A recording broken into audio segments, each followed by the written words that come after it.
the creative journey. It's easy to get lost, but don't worry, you'll lift off. Sometimes you just need a creative pep talk.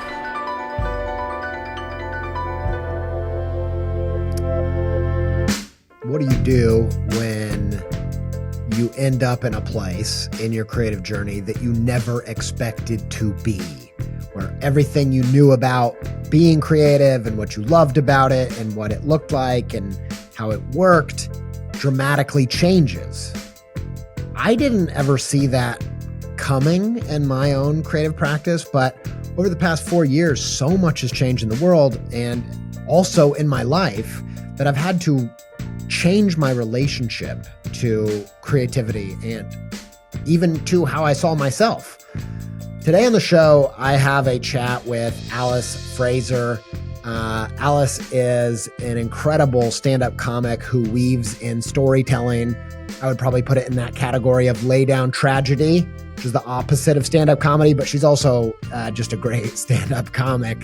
She has a incredible special on Amazon Prime called Savage, where she talks a lot about her mother who had MS before she was even born and her relationship to that. And it's really moving, powerful. You can also check out that as part of this trilogy that is a free podcast series. If you just go search Alice Fraser Trilogy, you can find it wherever podcasts are. You can check it out in a link in the show notes. Highly recommend all 6 of those parts. She also has, you can go buy the digital download of her latest special. It's called Twist, and it's about becoming a mother. It's an incredible show. I said this at the start of our conversation together, but it was a gift that this kind of landed where we're doing this conversation. It's going to appear on my podcast, also on her podcast called Tea with Alice. It was just a thrill to talk to somebody as talented as she is at this art form that I respect so much, which is storytelling. This was a blast, and we get into these key moments where we change as people and how that changes our relationship to our creative practice. And what do you do with that? And I think we got to some really, really interesting conclusions and places. And I'll come back at the end of this episode with your creative call to adventure, your way of putting this stuff to practice. I'm calling it midlife lysis. And I don't know if that means anything to you, but it's about when you experience a death of who you used to be and how that can be the birth of a new creative season. I'll get to that at the end, but for now, enjoy this conversation I had with Alice Fraser. It was a blast. I hope to have her on again sometime. Hope you enjoy it.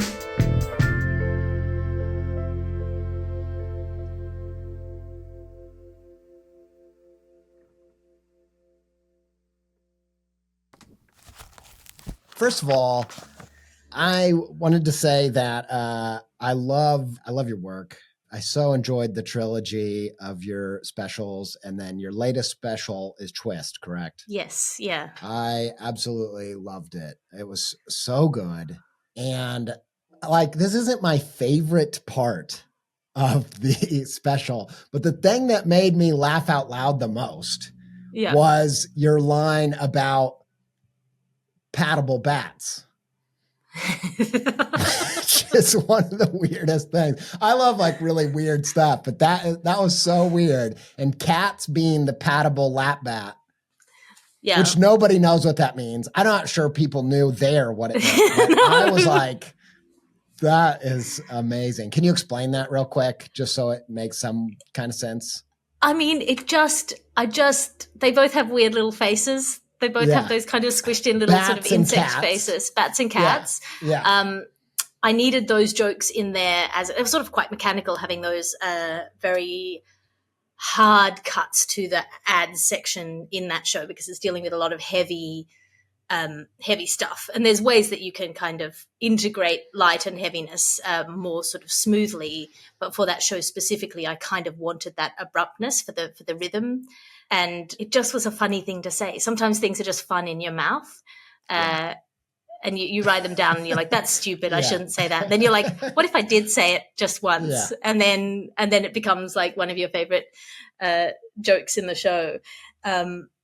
Because it's just silly. And so all these ads, they're fake ads, and they cut into the special, and one of them is for cats because they're the pattable lap version of a bat. Yeah, that we all secretly, the idea that we all secretly want a pet bat. Yeah. But we can't have one, so we have to settle for cats. It's funny.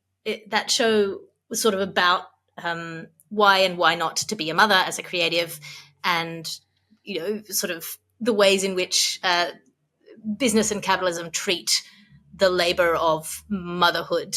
And so I put those ads in as a kind of a meta commentary on the ways in which these kind of jump in on our life, but also they were just a bunch of jokes that I liked, and it was like, I don't know how else I can fit them in the show. And funny, you should segue right into it. The other line that really stood out to me was, I love what you said about what motherhood and being an artist has in common. I don't know if you have that line offhand, but I can tee it up if not. You say that everyone agrees. Yes, everyone agrees that they're priceless and no one's willing to pay for them. Yeah. Something along those lines. Yeah. Like this is motherhood and artistry is this labor and this work that every person values on some level. And yet, we're not really willing to pay for it. I thought that was speaking of motherhood. I found your work incredible. Your Right Side Out. It's a series on your podcast. It was a really interesting thing. It was an interesting way to do it as well, to sort of not offset it from the body of your work, but integrate it in to some degree and have it be part of your work. Yeah, it was that. And we might pull it out. We might pull it out and do its own thing at some point.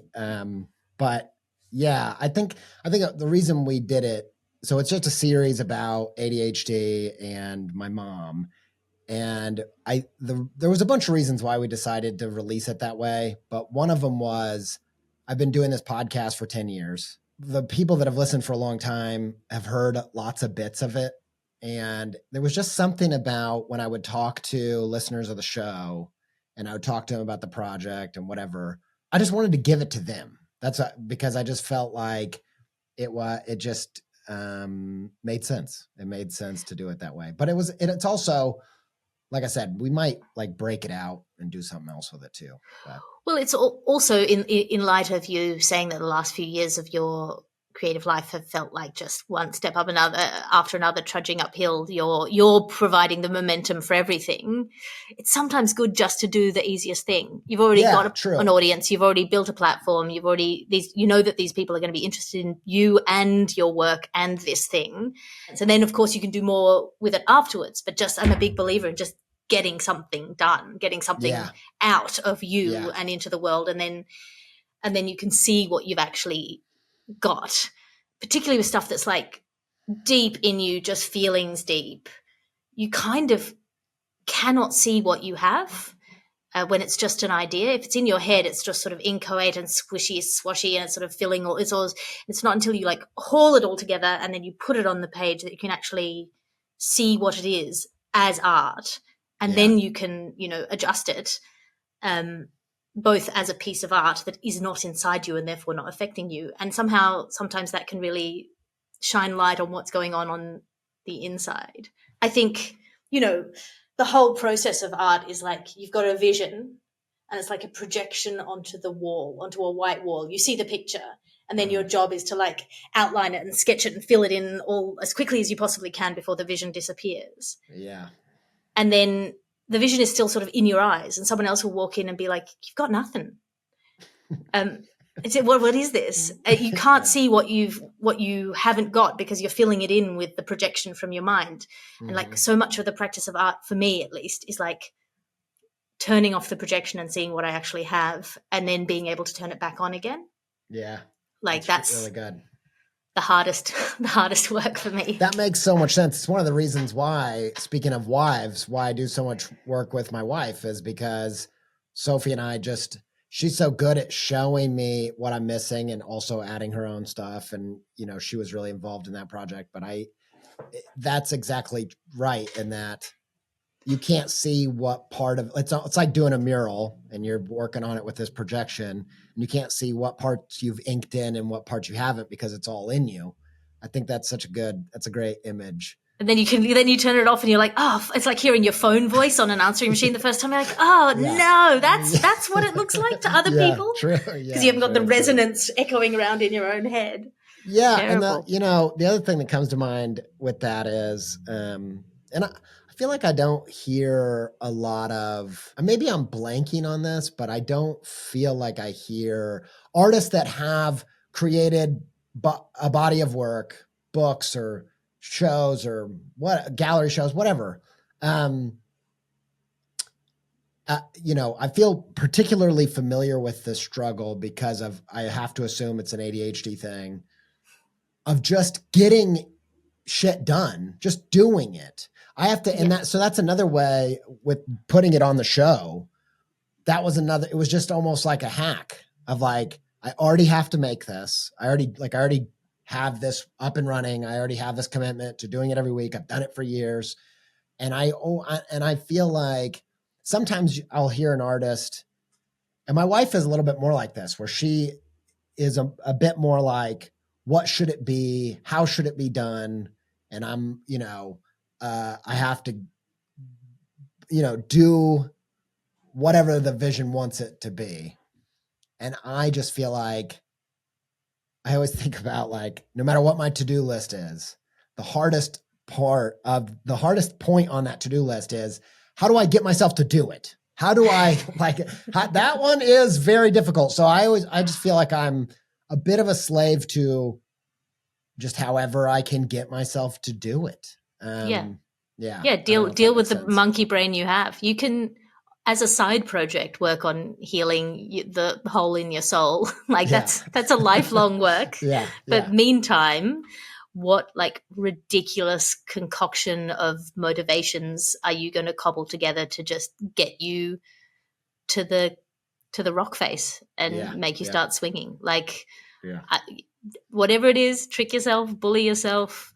Ideally, don't bully yourself, but if it works, you got to do what you got to do to get it done. I don't know, and I've got, I feel like over time, I've been doing this for over 15 years, different, a creative practice. And I've gotten what I'm capable of finishing now is so much larger than I ever could have imagined, but it's still, comparatively to other artists or like a filmmaker or whatever, I still feel like I have ages and ages to go. Here's the thing that sometimes, because of course you do, of course you do, no matter what milestone you achieve. Okay, for like straight out of the gate, whatever it is, the comedy gala, the Sydney Opera House, just for laughs. You put these things up on a pedestal, and the moment you achieve them, you're like, well, they can't be that big a deal. They let me do it. Yeah, very true. So you immediately discount the thing that you've achieved. So like one of the things that I will very occasionally do, but often remember and have it make me feel better, is write down not a to-do list, but the things I have done list. And you suddenly realize actually you've done heaps. And writing that down, you're like, oh yeah, it's not that hard to do things. I've done all of this stuff. And that can help me kind of move forward on the whole thing. But how did you feel, like, just as a sideline, with your show was about your mum and a really difficult relationship with your mum. My show, which is Savage, and all my shows to some degree, they were easy for two reasons. First, that I had my mum's consent to talk about her. Second, that in our family, the dynamic was that the illness was the enemy. So the ways in which my mum couldn't be mum-like were all due to her illness and not due to her self. Right. And I know that really was hard for her when it came to, she probably had ADHD and couldn't get stuff done. She didn't ever know whether she couldn't get stuff done because she was lazy or because of the disease, or I don't think she even had a conception of ADHD as something that she might have. You know, she never knew. Yeah. And so for me, it was quite uncomplicated to do a show about her because she was so wonderful, at least according to the narrative in my head.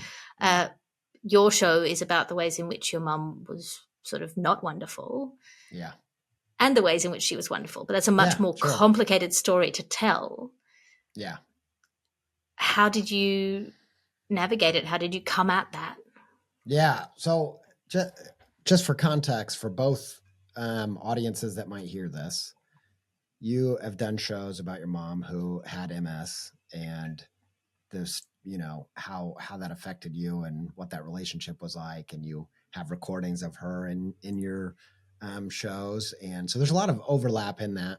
It's about shows about our moms. And then I did a series that was all about my relationship to my mom, who wasn't super present in my life growing up or ever. But I also love my mom, and I am a lot like her in a lot of ways, and found out that one of the ways that I'm probably most like her is that I have ADHD. Usually get it from a parent, and it's definitely not my accountant father. And so anyway, that's the context for that. But in terms of the complexity of doing work around there's a lot every time you get into like memoir-esque stuff, this is a big topic. So, how do you tell stories? What part of it's your story? My brother hates Savage. Really? Yeah. Why? Because my dad liked it and he saw it as a piece of art, and it's a very specific, very thin slice through the experience. I don't talk about, for example, my twin brother or my dad. Like, I remind myself that it's art by carving out huge parts of it to make it very clear that I'm using it to do something. My dad liked it. I think for my brother, it was too close to his own experience in a way that, Dad had a different relationship with Mum. But it was me telling, it felt to him to some degree like me telling his story for him and distorting it to suit me. Yeah. And then secondly, he doesn't respect comedy as an art form and thinks it's inherently degrading. And so to put it in proximity with the tragedy of our mother's life and death was sort of an insult. Wow. Whoa. I can't relate to that, because to me, it's like, it really is like the highest form of art. I just love it. I'm just such a huge fan. But so I can't imagine, especially what you do is so, it's such an artistic take on comedy with its mixture of storytelling, and it's so poignant. I can't relate. Sorry, can't relate, brother. But unfortunately, he can't help but relate because we're related. But that's yeah, true. But yeah, I think that because I've had a lot of people ask me about it in terms of like they, inspiring them to explore relationships in their work, whatever their work might be. And I'm always like, well, I had the benefit of barely having a relationship with her and knowing that even if like whenever I started to do talks that incorporated stories that involved her, pretty early on, I let her know that I was doing that. She and I also knew that I felt I have like a crippling amount of empathy, like in relationships. Like I don't really know how to explain that any better than what it is, but like I am very like I'm like almost uncomfortable with justice. Like it's taken me a long time to like build that part of myself up. So I would say it's rare that I felt so clear that I had the right to tell the story, but I just knew I did. I just knew like the least that she could give me was to tell my story, because she wasn't able to give me a lot other than that. And so I think I just felt like, I'm going to tell her. I don't know what she's going to respond like. But also even if she doesn't like it, I'm still going to talk about it because it's such a defining story and it matters so much to me. And, to her credit, one of the things that I do love about her is that she is a sweet, generous person. And so when I first told her, hey, by the way, I'm talking about you on stage, her reaction to that was, oh, brother, because she knew what the stories were, she lived them. But that was it. And I think she was kind of like, yeah, I don't think she ever thought about it beyond that. And that, I think that says something about who she is. But yeah, that's the benefit of not having a mom, is that you can talk that, growing up without a mother, is that you don't feel so delicate about talking about it. Whereas most people don't have that. And there's a lot of people in my life that I have tons of stories about that I don't feel okay sharing or talking about, even my own side of it. That's really interesting. I was wondering about that and how you negotiated that. It's so tricky, man. It really is. But then you get the work out there and people connect to it, and it's sort of an incredible thing. I get people still now like emailing me about the particularly about Savage, because that's on Amazon Prime. But about all the shows, and you just think, well, it's worthwhile making these stories, and for me it's worthwhile remembering that they are constructs, and they're not the whole truth. That's true. And I also this feels trite. This would have felt trite to me before I ever went through any of the storytelling process. But it's really true, is the process of creating that project really did do something for me. Like, it really did transform something that I carried my whole life into something lighter. Like, I do feel that way.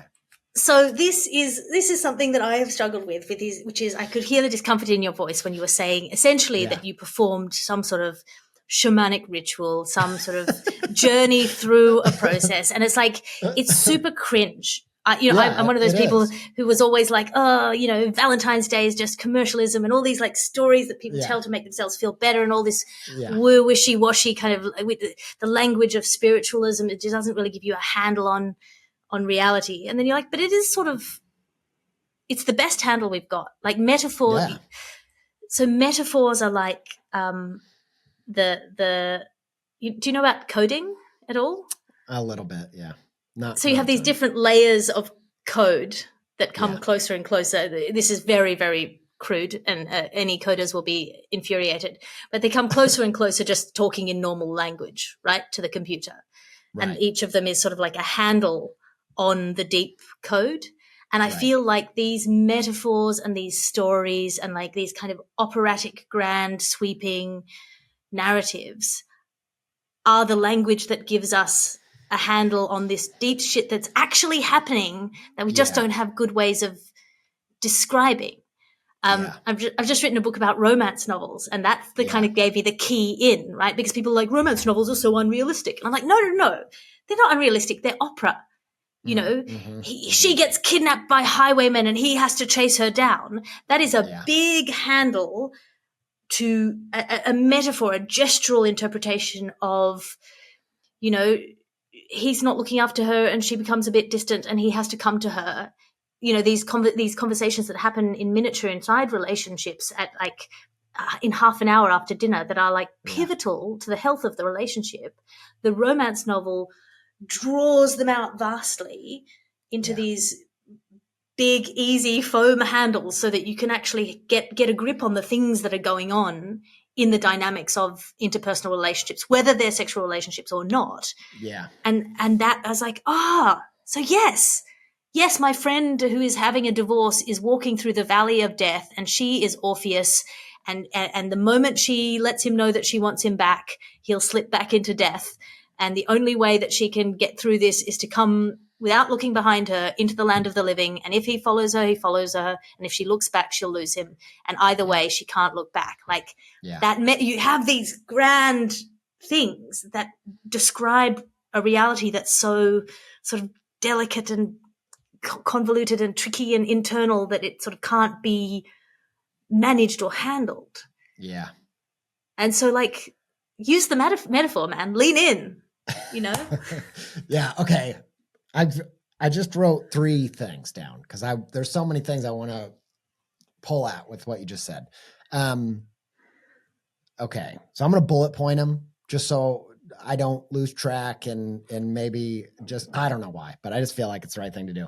First thing is, I wanted to address just that I'm a picture book maker and you're a comedian, and that's a funny combination. Even though I do storytelling and stuff like that, it's still funny, but because these are just different, such different dispositions in creative world. And I feel I didn't bullet point at all. So that's the first thing. I want to just say something about that real quick. Okay. And then I want to talk about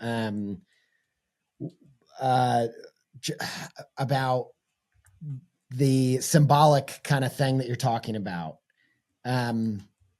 with like romance novels and storytelling and this thing. And then another bit, but we don't have to get to all of it. First thing I want to say, as I'm saying that I did something with my grief and it's, and it, and I've said, it could feel trite or something. I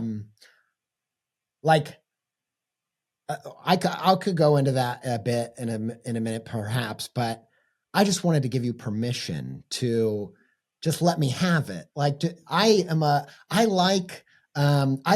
You're so smart and have such an interesting perspective. I don't care if it's even like contradictory to me. Like, just go, just let it happen, because I get that, it's the idea of like, taking an absent mother and turning that into art and it being this, I get what's like, maybe wishful thinking to be like, and I transformed it into art and it feels trite and it feels, I don't know if I'm making sense. Am I making sense? No, you absolutely are making sense. Right. So there's like a couple of things that I can, that sort of, first of all, like, I want to hear your take. But I also, cause I feel good about my take, but I also like other takes, So I think, your fear that it's sort of trite or cliched or hackneyed to have healed something in yourself through the process of art makes me want to go, who the fuck do you think you are that you're better than healing yourself through art? Like, you're not more complicated than... I'm not. Really you're not more complicated than going deep into your soul and transforming something from inchoate grief into something that connects to other people and therefore feels, in some minuscule degree, like it was fucking worth it. In some way, you've made something of it. You've turned it into something. And that, that's such a powerful experience. This is kind of, again, this is like a pun, but it's a really functional pun. Yeah. Which is, you did something about it. This thing that you could do nothing about. You couldn't do anything about. You couldn't fix the thing itself, but you did something about it. Yeah. And that's like a stupid metaphor, but it works for your brain. Your brain thinks, okay, I've done something about it. I've solved something about that problem that was impossible to solve. You cannot go back in time. You cannot fix your mother. You cannot fix your relationship with her. You can only repair or rebuild something going forward.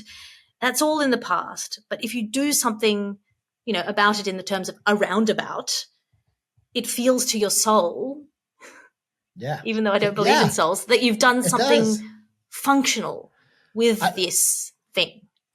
That's the thing. I literally, one of the things I wrote down was doing something. That's what I wrote, is that when I start, and what I meant was, I don't think it was like, I don't know if it was like, oh, I'm like complex to the degree in which I can't heal myself through art. It was more like, I don't know if I'm good enough at art to do that. I don't know if I like, and so. Well, also you sort of want to reassure everyone that that the art isn't actually going to like go back in time and heal all wounds. You want to be like, I understand that this is like a tiny, tiny thing, but it's fucking something, Yes. And something is 1 million times more than nothing. People always talk about the vastness of the universe and how small it makes you feel. You don't stand around going, I am a giant compared to atoms, though. I am cosmically big compared to atoms. And so in the same way, doing anything, any kind of art, no matter how I'm shaking the table in my leg, sorry, doing anything is so much more than doing nothing. And of course it feels incredible, right? Because there's nothing you can do about your mother and how she was. There's nothing any of us can do about our mothers and how they were and the ways that built the foundation of our selfhood. So you can only work with what you got now, right? Yeah. And I think, it came also from being a working artist, a working illustrator for a long time before I started.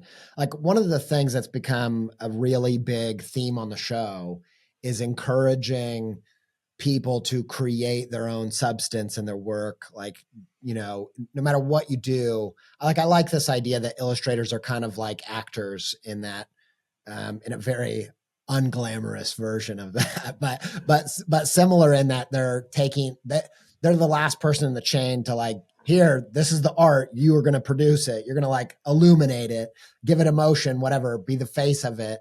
And I think for me, it's been so important to write my own scripts, so to speak, learn to do that, even if poorly, all the way through, just like learn to produce your own material. And I think as I was going in, and I've been, working on that for a long time, but as I was going into this, I just didn't realize, it's funny. Like, I don't know Ted that well. I know Ted is, our connective tissue. I've had a few chats he came with him. to my writers' meetings a bit, and we did a one-on-one consultations. I do writers' meetings every Sunday to catch UK and US time zones, just for my Patreon people. And he came along, and clearly, like, he only came to a few because he prefers one-on-ones to the group writing thing. But he just reached out and was like, hey, let's organize a thing where I put the 4 most interesting people I know in a room together, and then I get to sit and watch them. And it was so great. It was great. And I really like Ted. I just, I don't know him that well, but I like his sensibility, and I like a lot of that. We have a very similar taste in a lot of stand up and that. He's kind a of fucking stuff. delight. He is a delight. I don't remember. I was gonna go somewhere with that, and I can't remember what it is. But you don't know ADHD. Him very well, but that's ADHD, baby. I don't know. I don't know him, but I know what it was. The context was, I've only had probably 5 conversations with Ted. Yes. But one of the early ones that I had 3 or 4 years ago was when I was starting to consider making this Right Side Out special. And it was in a conversation with him where I felt like that, for the first time, I felt that feeling of, oh my God, I'm doing something with this burden of grief that I've had my entire life. I've had this, and it's always present. And I'm like, this is the first time I've ever done something with it. And I could feel like, I have to do it now. And so now that's such a huge part of what I want to do at the show in the future, and just whatever I do is just encourage people to take those things and do something creative with them. You've been carrying them around. Like you might as well use them. You've got them in your backpack and they're like weighing you down. You can't unpack them. So you might as well use them, I guess. Yeah. And I just couldn't believe that it I don't know, that it was, I don't know. I don't know why it felt so unique to me. It really felt like a bad metaphor, but an alchemy thing of you're taking something so shit and you're turning it into something that is not shit.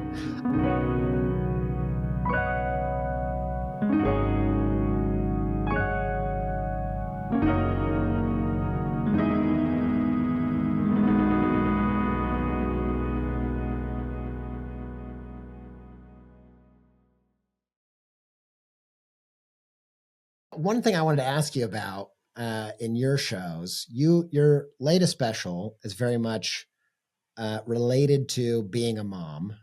Twist, and a lot of the show, you're talking about not wanting to do a show about being a mom.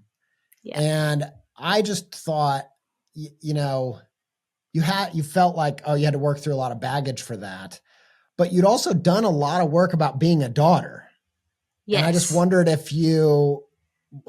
how you wrestled with like, why would doing work about being a mom be so different than doing work about being a daughter? Like when they have a connection.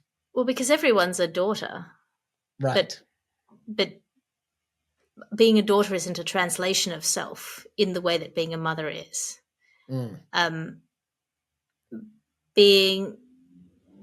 So there's this kind of pressure in the arts, particularly in comedy, but also generally on educated women, right, to be successful.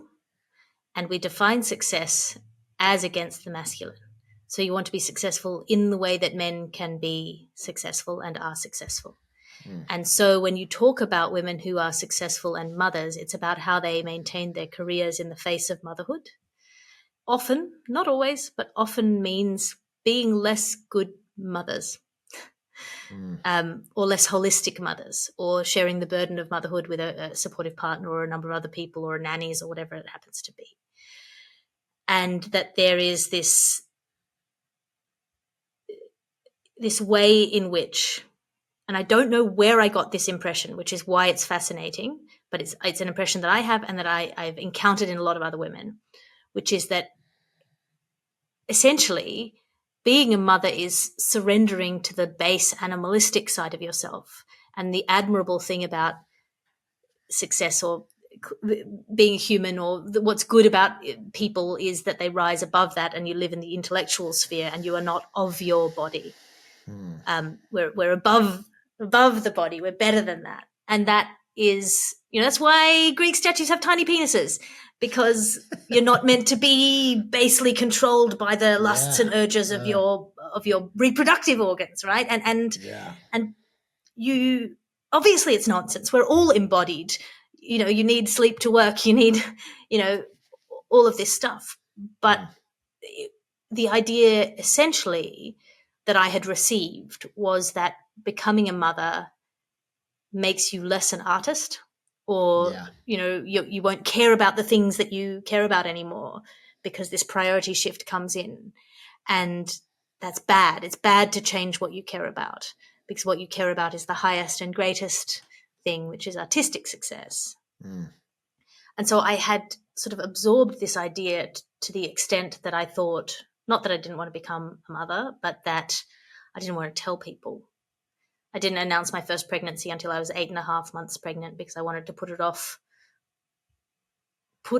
the shift in attitude to me, and put off the shift in identity until I absolutely could no longer deny that this had happened and that this was happening, and that it's immensely fruitful and interesting and fascinating and intellectual. If you are paying attention to what you're doing, it's fucking incredible and artistic and all of those things. And that your body is doing something extraordinary. that involves all of you, and that it changes the way you think about everything you do. Like I got the insight, like if you've got the ADHD type brain, I've never been diagnosed with ADHD. I sort of, it's not sufficiently a problem for me, except that I find it useful to think of like brains in sort of vague camps. Same. That's the main reason it's useful to me as well. But yeah. But like it was the first time when you're pregnant, you go, oh, actually part of the work of being pregnant is going, do I need a little snack? I should probably have a bit of a sit, right? It is being tuned into your body and paying attention to your body and to your needs rather than rising above and driving through and staying up late and pushing on. Actually, incredibly important part of this work that you're doing, and it is work, is the surrender part of the equation, is the taking your foot off the accelerator part of it. And I was pregnant during COVID.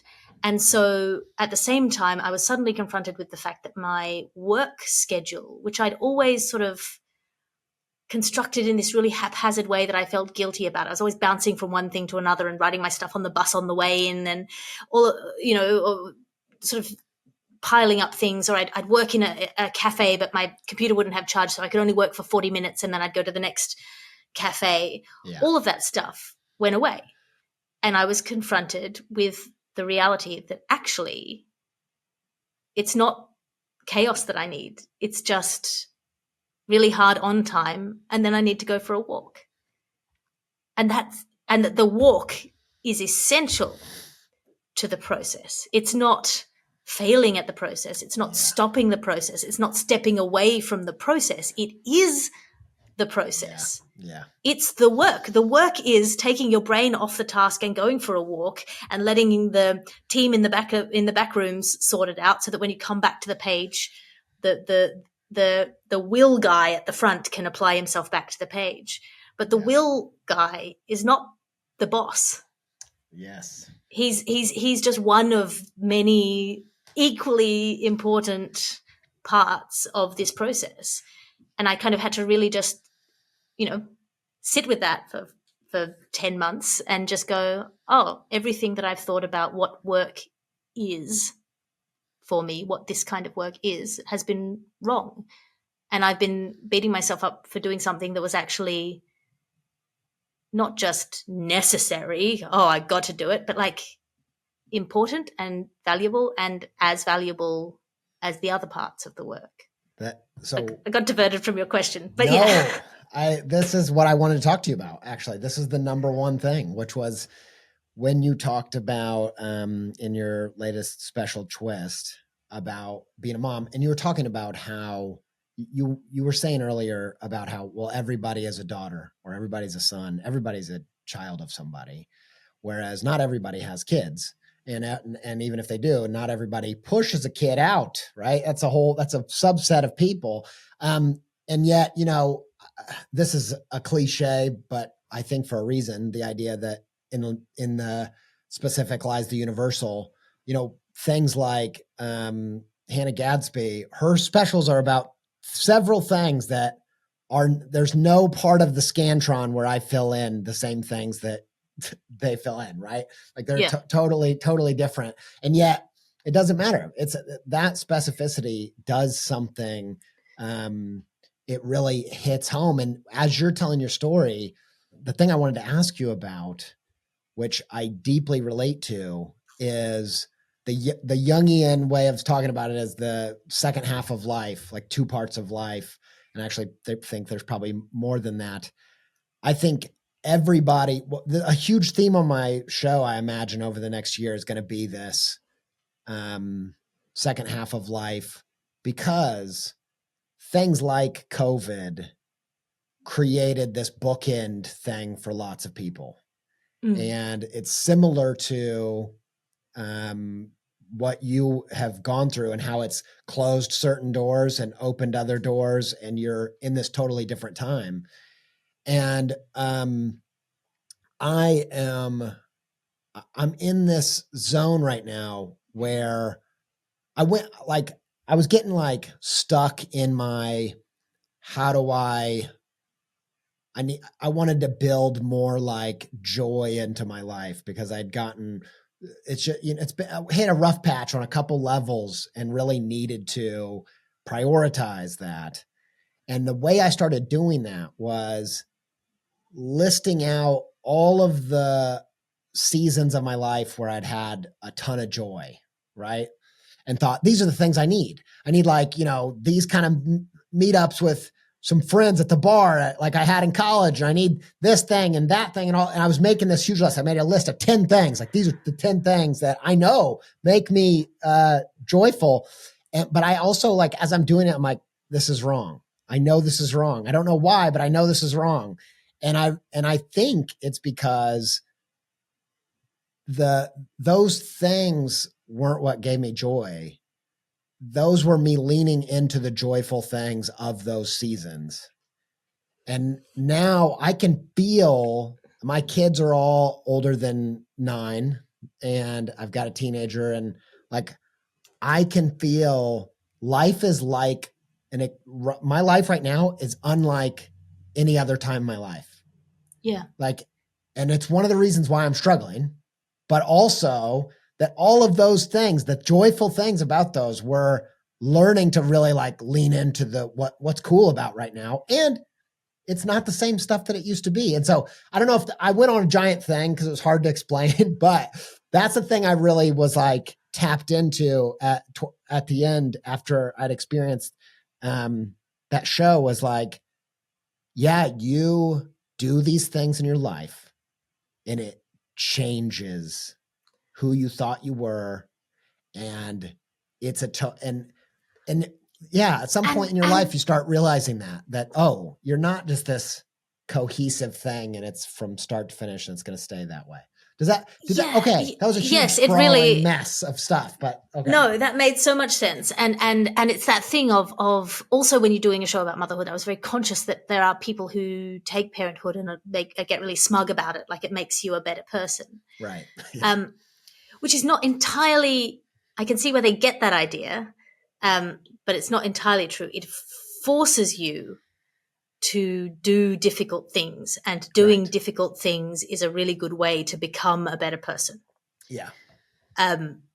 It can be. Some people use it as an excuse to become a worse person, but you cannot have children and decide to do difficult things and become a better person and be beyond generous and stretch yourself. And it's just with children, you have to. It presents you with serious challenges. If you take those challenges, it will make you a better person. But there's a lot of ifs in there. Well, you're just signing up for, like, this is the thing, you're just signing up for more life, right? Children, more grief, more joy, more everything, more less sleep, more everything. And it's like anything in life where you go through a massive change or a massive transition, it's like puberty. If you were as a child, and I remember being a child and like a precocious little child and looking at teenagers and thinking, oh my God, why would you be a teenager? Like, why would you go through that? Like, what? And why are they being so stupid? Like, why are they being so emotional? As a 10-year-old, you're like, what is? I don't want to do that. I don't want to. Why would I go through that? And then you suddenly realize, oh yeah, hormones and sex and being attracted to people and the incredible value of, like, just like the generative crush, where you have a crush on some idiot and they like something, and then you find out that thing. There are things that I found out that purely because I wanted to impress someone, and I've forgotten who they were, but that thing is still, like, vitally important to my life. Yeah. And the way in which that drives growth and change. And then, this is the kind of person I want to be, and the ways in which that's good and bad and everything. Those big changes are, but from before the change, you're looking at it with some skepticism, because someone goes, oh, here, take this pill. It'll turn the universe inside out. And you go, oh, actually, no, I'm quite happy with the universe the way it is. That, I remember in Twist, I say that everyone says, oh, there are 2 people born that day, the mother and the child. Yeah. And you go, fuck, it's taken me so long to like this. And you tell me I just have to bin it and get a new self. That's quite a daunting thing. And I think now, particularly where people are becoming mothers later in life, where they've built an identity and they've fought through all of these hardships and they've got this really strongly defended sense of self, and they've got an established persona in the world, in their business, in their friendships, who they are. They know who they are and they are proud of who they are. And then the idea of having children is like, hey, the process is going to eat 20% of your brain. It'll grow back different. Like, yeah. Roll that dice, motherfucker, you know?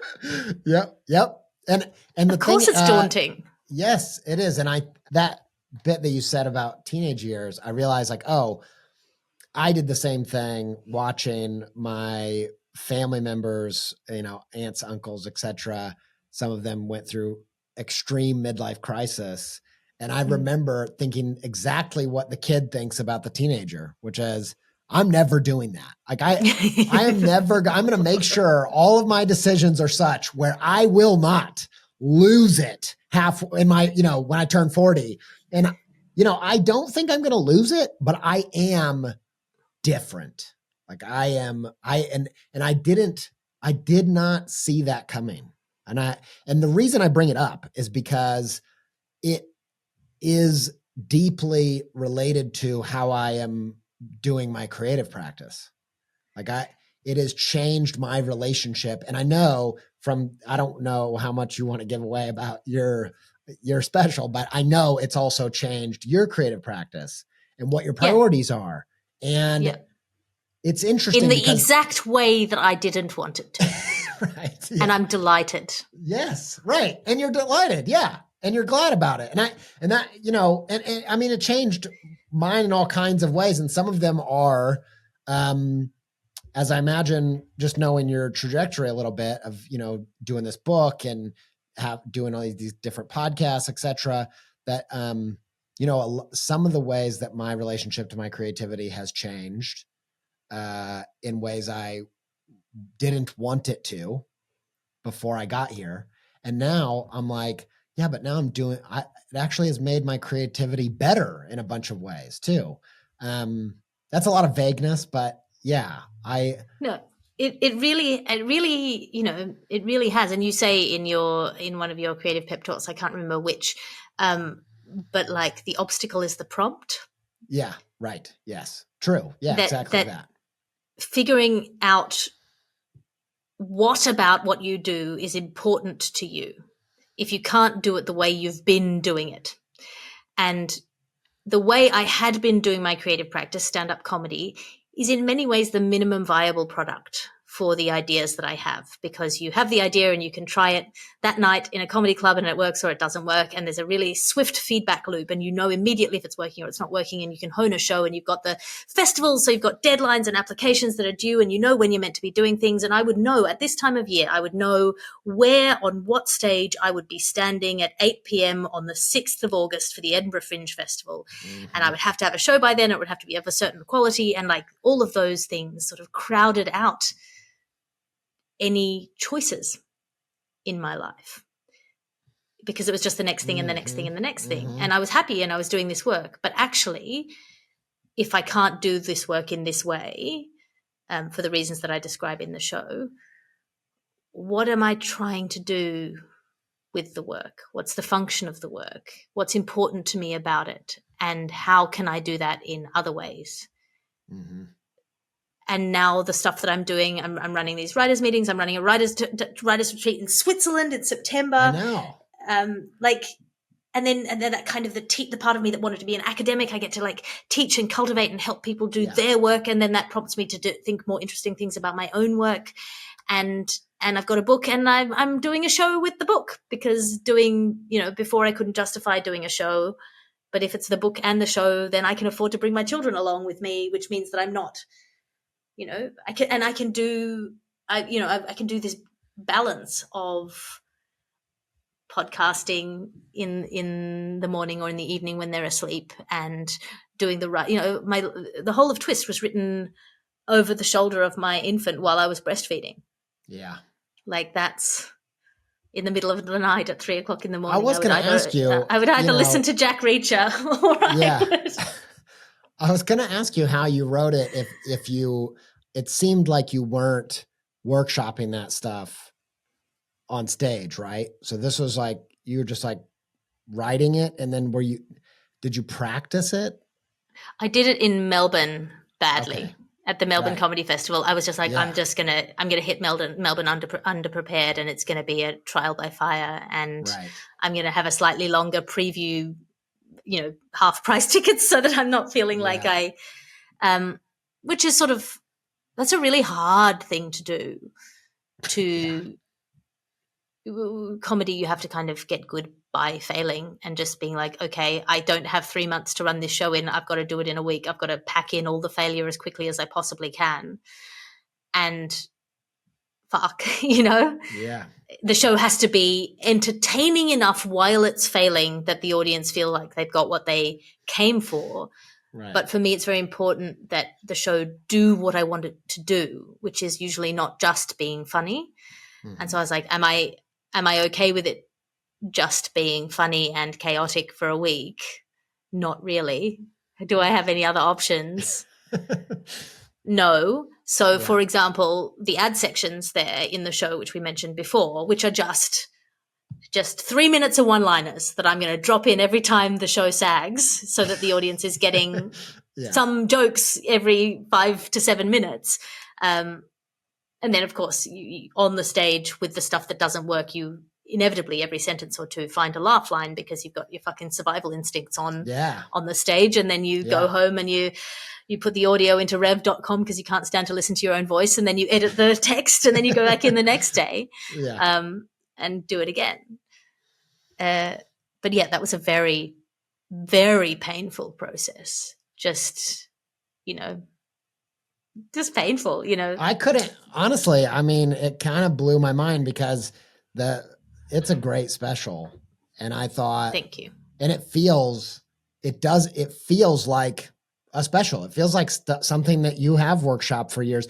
I don't have the same experience, but all the stuff from Right Side Out is stuff that I have done in talks, done in front of people for 10 years. Like, it's stuff and I know that some of the best stuff came from stuff that I made up on the spot, because I could see either the survival instinct or you can just read off how it should go when you're in person. And so once I realized, like, you probably didn't do that for that, I was like, man, damn, I don't even know how you did that.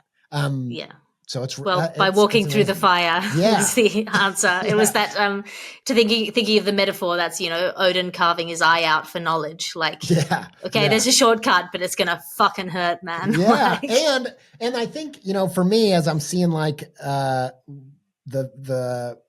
focus of this episode for me, or what I'm taking away from this chat, is this thing of being all in the season that you're in. You were talking about the obstacle is the way thing. Like, I could sit in the season I'm in right now and say, well, this is all the reasons I can't be happy, is I can't do any of the things that I used to do. All the things that used to make me happy, when I had to realize, like, oh, what made me happy was doing what the season afforded me. And the same goes for, developing that special. You couldn't do it the way that you used to do it. So you figured out a different way of doing it, and it produced a different type of special.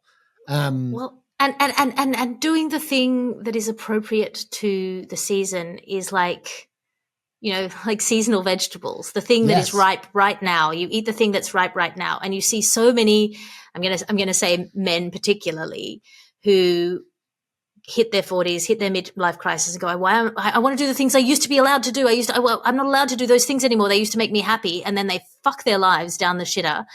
Yes. Sorry to be crude. And then they go and do those things, and it's pathetic, and it doesn't make them happy. Yes. And because they're not the same person. You can't be the same person that you were. That's like saying, all that will make me happy is being able to, like, shit my pants like when I was a baby. Like, don't be stupid. You're not the same person that you were. Yes. Like, even if that was a really fun thing to do when you were 8 months old, I guarantee you it'll be a different thrill now.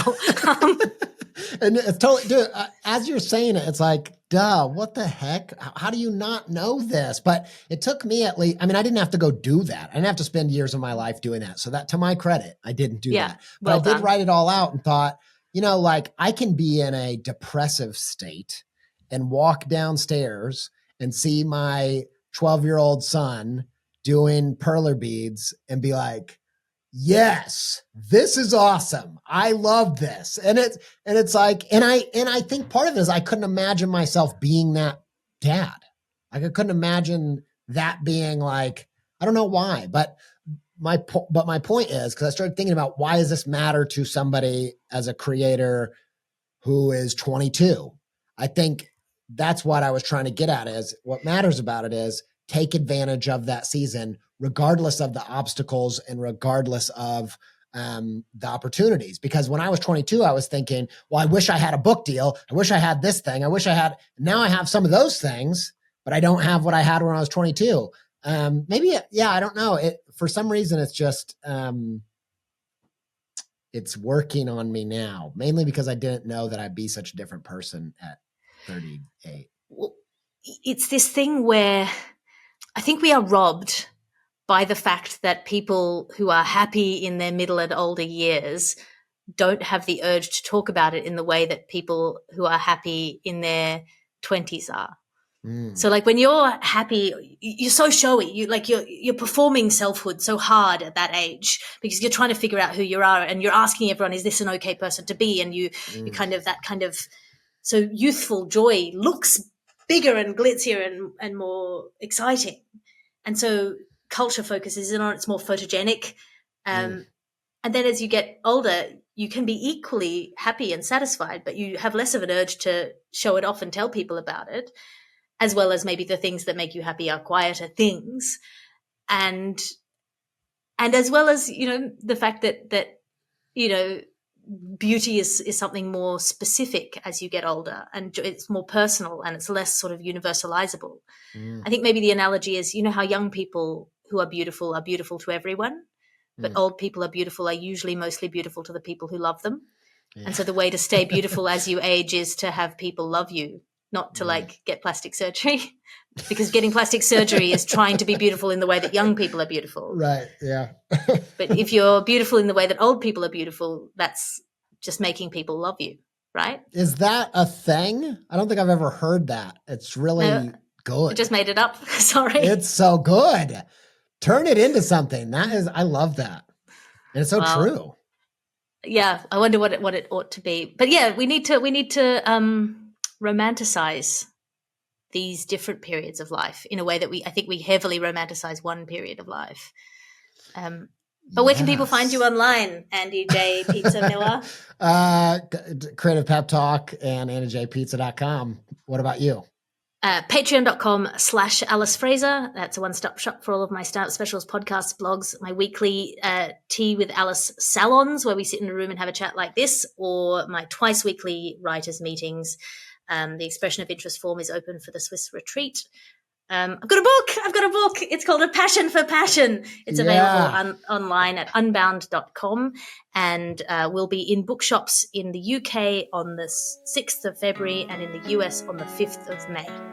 So, great. Awesome. This was a blast. I hope we get to do it again. I feel like we could do 6 of these. Thank you so much. Yeah.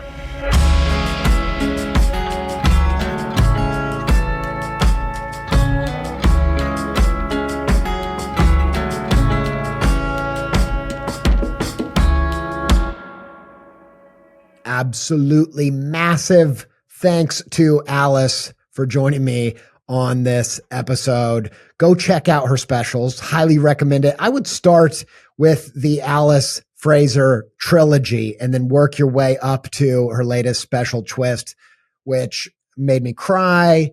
It hit me in a bunch of different ways and made me laugh out loud, even though I was watching it alone. Really recommend it. She's extremely talented at what she does and very poignant thinker and very funny comic. I told you I'd be back with the CTA. The call to adventure today is midlife lysis. If you're not familiar with this word, lysis, this is a play on midlife crisis. Lysis is a word that they use a lot in dream interpretation, and they talk about the lysis of the dream, which is kind of the transformation that happens in the dream, the moment in the dream where everything changes and there's a kind of resolution.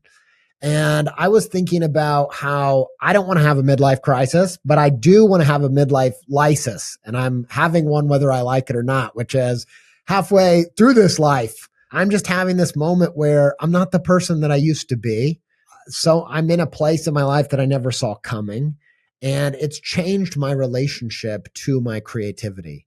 And instead of trying to go back and cling to the good things that my creative practice used to be or what it used to mean to me, I'm trying to acknowledge the things that are great and unique about where I'm at now. So while back in the day, it used to be so motivating to me to figure out a goal and work my way towards it and look at the progress and let that really fuel my tank. These days, I'm much more motivated by just the work itself and the goals within the creativity of what I'm trying to achieve and just trying to do another, crack another story, break another story, or analogy or metaphor or illustration. And I'm trying to learn how to live into the life, the creative life that's possible if I will accept certain creative deaths in my journey. And so that's my creative call to adventure for you today, is to think about, what are maybe some of the things that you are desperately clinging to because they used to give you so much life, but now there's just not a lot of life left in those parts of your practice, and allow yourself to evolve, allow yourself to take joy in what's bringing you joy in your creativity today, even if that means taking on a different title or letting go of an old title or something that you just thought would always be true. It just occurred to me that this is something that Sophie Miller, my wife, talked about in her Creative Mornings talk, which I don't know if it's live or not, but there will be a recording of that. And she talks about this in thinking that she would always be this particular type of artist and letting go of that. And that's really inspiring to me too. Massive thanks to Sophie for supporting the show, being an editor and producer on the show. Huge thanks to Connor Jones for the audio editing and video editing and sound design of the show. Huge thanks to Yoni Wolf and the band Y for our theme music and soundtrack. And thanks to you for listening. I hope you really enjoyed it. And until we speak again, stay pepped up.